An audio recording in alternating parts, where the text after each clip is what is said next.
What is the world's most dangerous ideology? In the first part of the 20th century, the answer was fascism. First manifest in Italy in the 1920s, and then in Nazi Germany and in Imperial Japan. It took a world war and 50 million dead to stamp it out.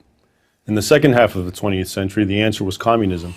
Between the Soviet Union, Mao's China, and their client states, at least 100 million people were killed in its wake. Today, the answer is Islamism, a radical and often violent form of Islam. Like fascism and communism, Islamism is totalitarian in nature. The state controls everything.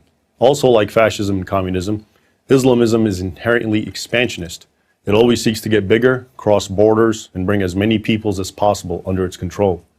And, like fascism and communism, many of Islamism's adherents are prepared to kill to achieve its aims. Those aims are antithetical to everything Western and other free societies stand for.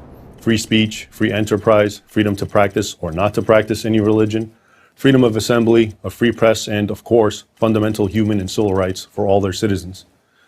Islamism completely rejects the Western principle of separating religion from government. In its view, governments are legitimate only if they rule according to religious law, in Islamism's case, Sharia, Islam's extensive body of sacred laws. Sharia is based on the teachings of the Quran and the Sunnah.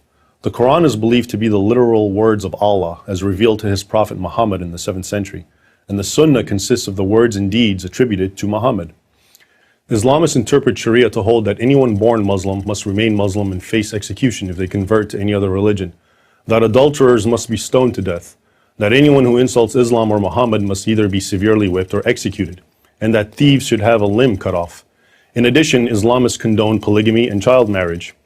These beliefs are being put into practice right now in, among other places, Iran, the Sudan, Saudi Arabia, the Muslim parts of Nigeria, parts of Pakistan, Syria, Iraq, and Afghanistan, and wherever else Sharia has established a foothold. If Islamists were content to live under strict Sharia law in their own communities and leave everyone who doesn't want to live that way alone, they wouldn't be a threat to the rest of the world. But that would not be Islamism. Islamism wants the entire world governed by Sharia, and anyone who opposes Islamist expansionism is the enemy and must be destroyed. That, of course, includes the United States, all of Europe, and Israel. But it also includes fellow Muslims. Indeed, Islamists have killed far more Muslims than members of any other group. So how many Islamists are there? Nobody knows for sure, but we can make some conservative calculations. There are approximately 1.5 billion Muslims in the world. How many of these are Islamists? A 2013 Pew Research poll offers some clues.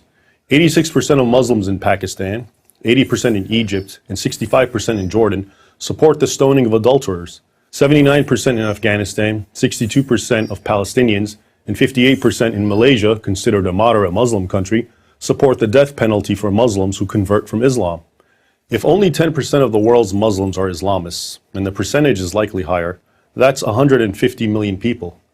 Among these, how many are willing to take violent action to enforce their Islamism? Here we're talking about Al-Qaeda, the Islamic State, the Taliban, Hamas, Hezbollah, Boko Haram, Al-Shabaab, and other groups that send suicide bombers into markets, explode car bombs at funerals, throw acid in the faces of girls who attend school, murder sisters or daughters who defy the will of a brother or father, or who fly hijacked airplanes into buildings. This is a very hard number to pin down.